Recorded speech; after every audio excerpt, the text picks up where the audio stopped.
There you are, let's go! For context, don't believe anything you hear or see on this video. These mysterious videos are strictly for entertainment purposes only. It is not factual. Happy Saturday, everyone. Today's going to be a great day. I can feel it. Welcome back to the channel, and if you're new around here, I'm Jet Ski Chuck. We dive into the most disturbing videos we can find on the internet today. I try to do things a little bit differently over here and edit out all the curse words because I don't want any of that negativity floating out into your living room. Just because I love you like that. Hey, two things we need to do before we get started. One, hit that like button. Two, hit that subscribe button. With that being said, this is the most disturbing videos on the internet today. Let's dive in.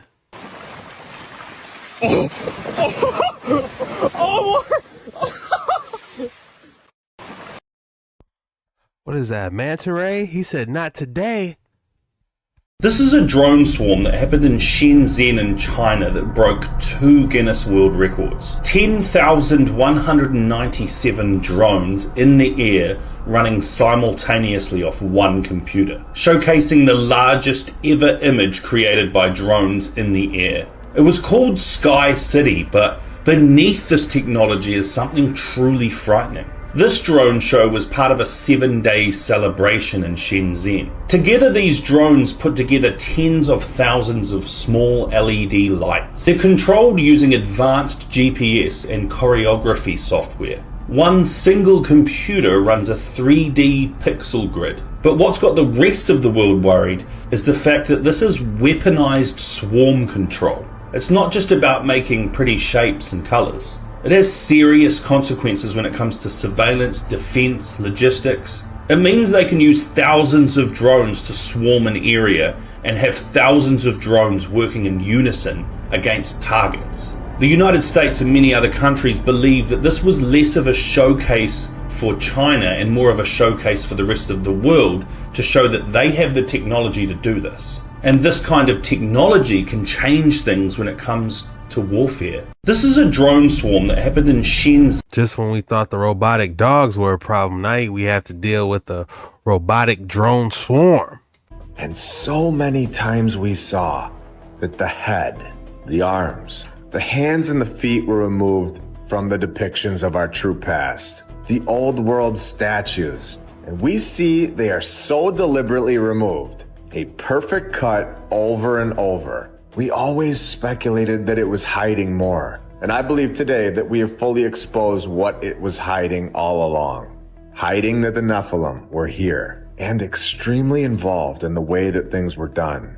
The leaders in every continent, I believe that we have opened up a brand new door that explains so much more about where we are. And I will never look at a statue without a head, without its feet, and without its hands the same ever again.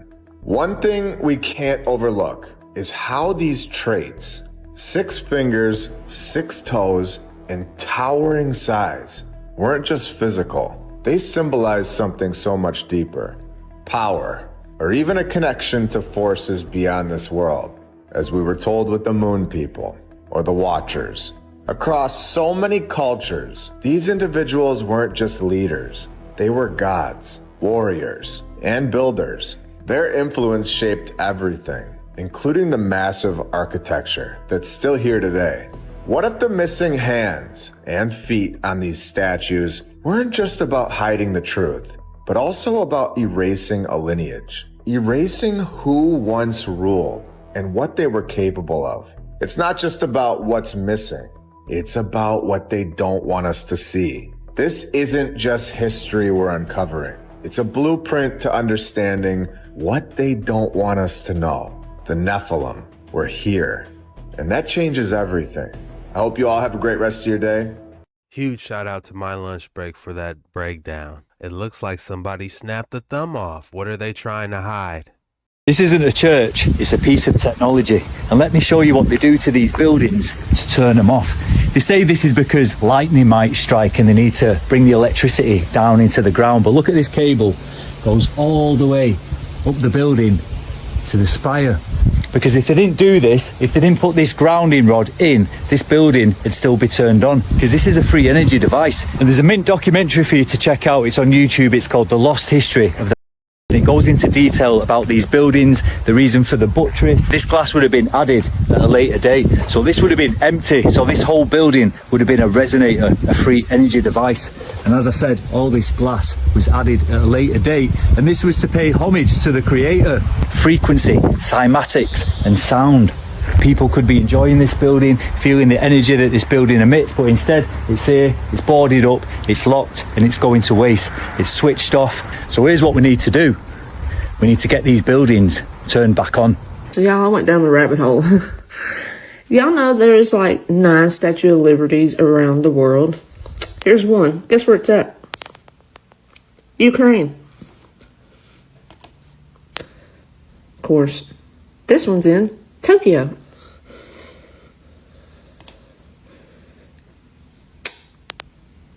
Paris.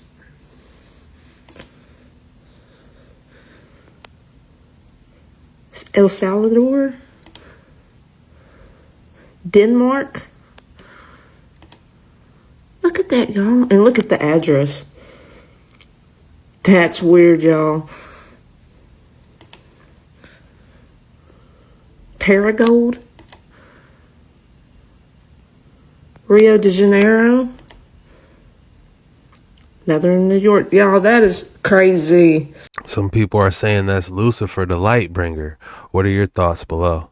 Parasites are demons. I'm gonna prove it biblically. These are what parasites look like up close. Isaiah 58, is not this the fast that I have chosen, to loose the bands of wickedness, to undo the heavy burdens, and to let the oppressed go free, and that ye break every yoke. Fasting kills parasites, guys, and parasites make us sick. Really strange coincidence that the symptoms of having parasites go hand in hand with what demonic oppression looks like. In Matthew 17, the disciples were struggling to cast a demon out of a boy, and it says, "Howbeit this kind goeth not out, but by prayer and fasting." In Luke 8, when Jesus cast demons out of the man, Jesus asked him, "What is thy name?" And he said, "Legion," because many devils were entered into him. Then the devils went out of the man and entered into a herd of swine. Pigs carry a lot of different kinds of parasites. I like to run things through Haven to check and make sure that they're biblically accurate. Haven says it's possible, especially when considering Matthew 8:28,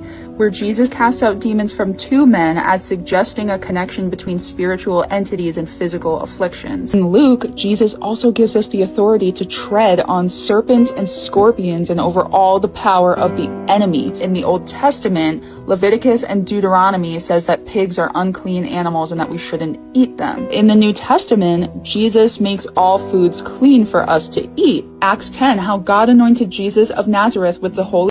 Parasites are. Or they can just be level 1 demons and the hierarchy goes up higher. According to the report, Kincaid took numerous relics and shipped them to Washington. He also discovered large rooms chiseled out of the rock further inside the cave. Over 100 feet from the entrance is the cross hall, several hundred feet long, in which are found the idol, or image, of the people's god, sitting cross-legged, with a lotus flower or lily in each hand. Sounds like Buddha. The cast of the face is oriental, and the carving in this cavern, Kincaid reportedly said. The idol almost resembles Buddha, though the scientists are not certain as to what religious worship it represents.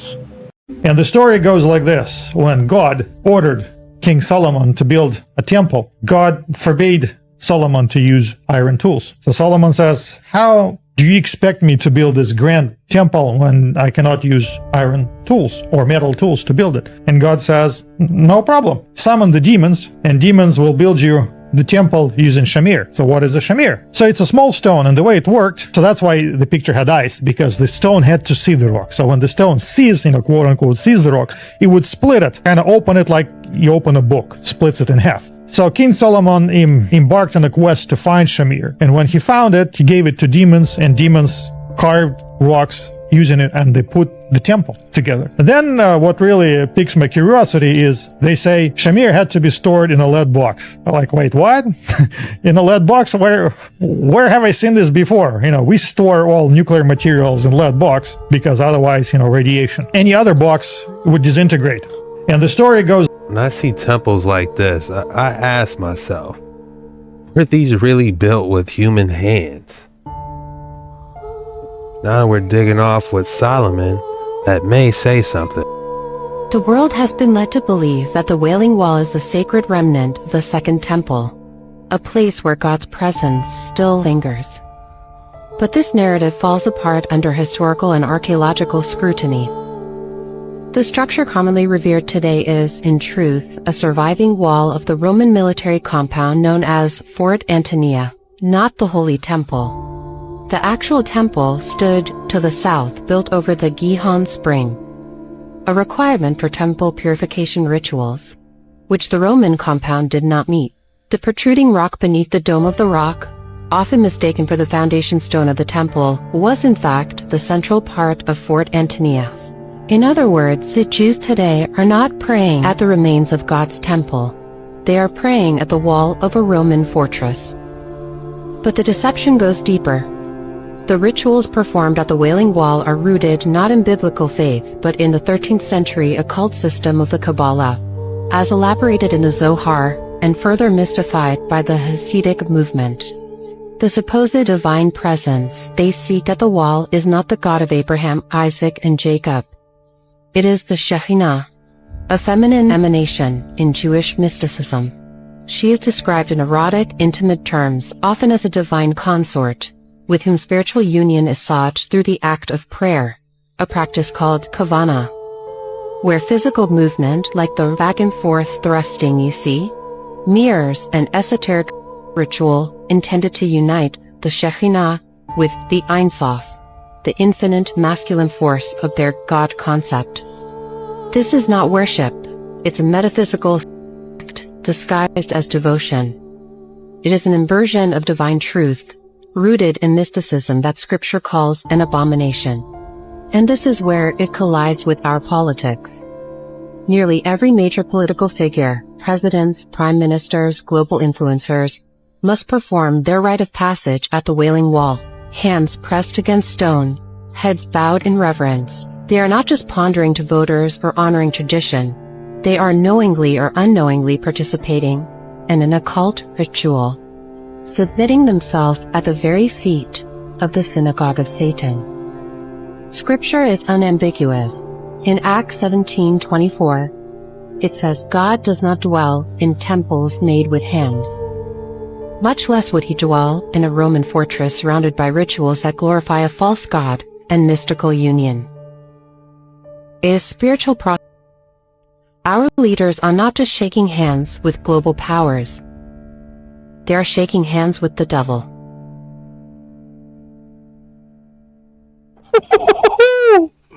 Damn! A lot of people consider their bodies, their own bodies, temples.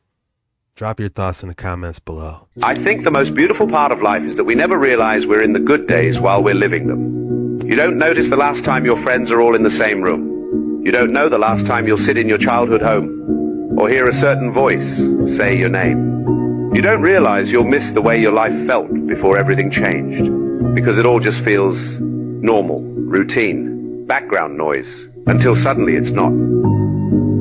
Until those small ordinary moments become the ones you ache for the most. A late night drive, a joke that made everyone laugh, the silence that felt like safety, not emptiness. And years from now, when you're flipping through old photos or hearing a song you forgot meant something, you'll feel it. That longing, that quiet realization that the best parts of life were never the loud ones. So be here. Feel it. Because one day, you'll wish you could go back. Not to change anything, but just to feel it one more time. I'm not one really to look back. One of the main reasons I don't look back, look at Lot's wife. Is there an explanation for this?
I know it's been a while. If you thought I didn't have an excellent specimen for you today, think again. Feast your eyes on this golden anhydro. Is a rare type of quartz that contains tiny liquid petroleum inclusions, often with visible gas bubbles. Wow. It looks like it's petrified cola, doesn't it? If I had to name this piece, I would call it Petrified Dr. Pepper. What you're seeing here is water memory. These are images frozen in water. You're probably going to want to sit down for this. Now, these images were created in the frozen water after showing the image to the water for only about 30 seconds. Now, you probably think I'm for saying this because I thought this was insane too. But if you go to Veda Austin's page, she shows you exactly how to do this. You can try it at home. Now, one of these would probably be a fluke, but we literally have hundreds of examples of this. This works repeatedly. So we've known water has memory for a very long time, like literal memory. This is because water can change its structure depending on the vibrations it comes in contact with, from thought to sound. Now, the purity of the water also affects its crystal structure. Our processing plants don't help this, and we beat the shit of it when we pipe it through right angles to get to our homes. This is not how water was ever meant to travel. Ancient people knew this, and the Victorian estates even put in fountains and water features to restructure the water. When you restructure it, it makes beautiful crystals. When you pump beautiful vibrations into it, it makes beautiful fractal crystals. When you put interference patterns into it, it gets really chaotic. So what about our images? When the light passes through the water structure gets imprinted and changes to those vibrations. When you freeze the water, that crystal structure reflects what it saw. Water is the Earth's internet. It's how it communicates information to itself. It's wild. I'm trying to figure out how do we restructure our water like the ancients and get it drinking right.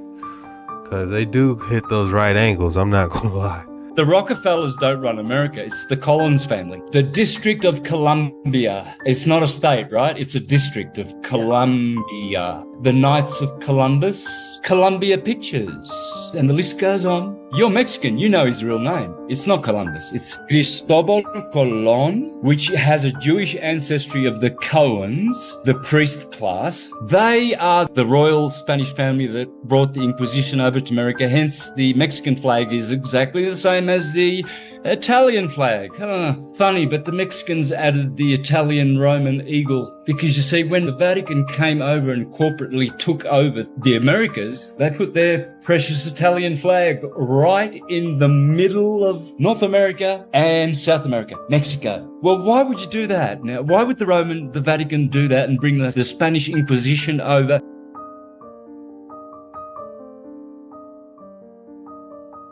We've got a lot of questions to ask here now, haven't we? Collins family explains a lot about the Twilight series, huh? In all, there are a dozen stones that appear to have been placed upright, including two about 2.5 meters high that stand out in the middle. The original shape is still clearly visible from the satellite images.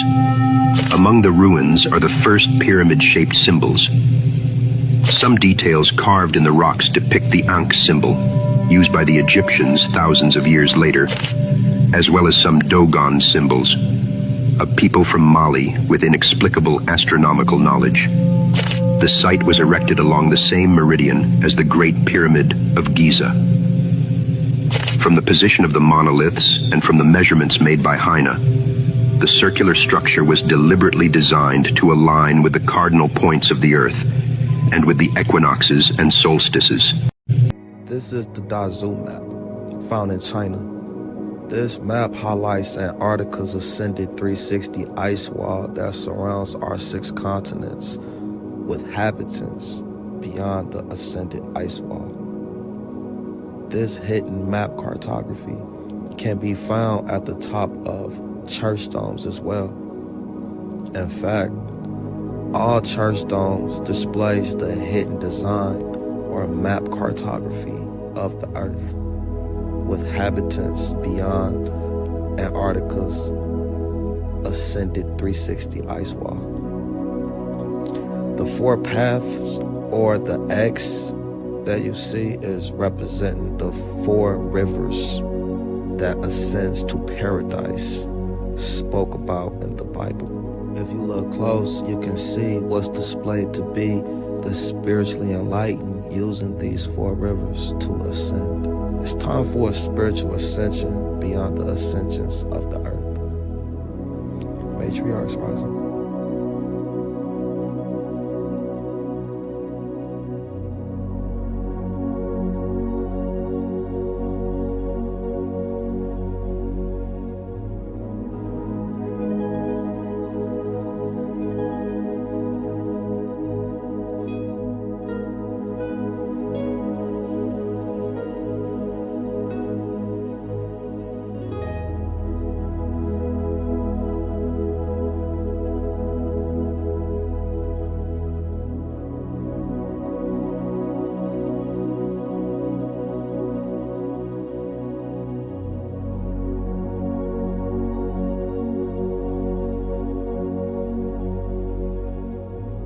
I found it. The supposed megalithic walls rumored to be hidden in the South American jungles of Paraguay. This legend's been around for decades, but there's been hardly any photos online, so your boy went out and found them. It was popularized in a book called Vikings in Paraguay by a French anthropologist aligned with the Yahtzee Party who fled to South America after World War II. In that book, he describes a megalithic wall in the area with Viking runic inscriptions and claimed a white race had once ruled there, citing Native American legends about a white king. And oddly enough, I did find some runic inscriptions carved under a rock overhang. They're absolutely runic, but the question is, when were they made? Stay with me because I think I solved the answer to that question. My guide and I then went a few miles north and found the wall. After analyzing it up close and by drone, it appeared completely natural to me. The striking features are likely from an erosion process called exhumation.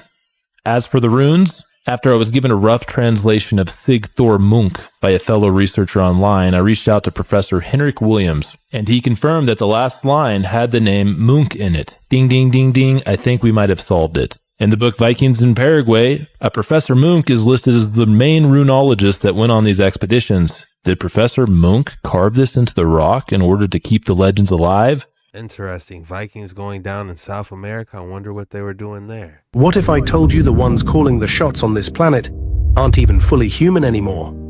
Not just in suits and power ties, but in skin suits, running programs that have nothing to do with you.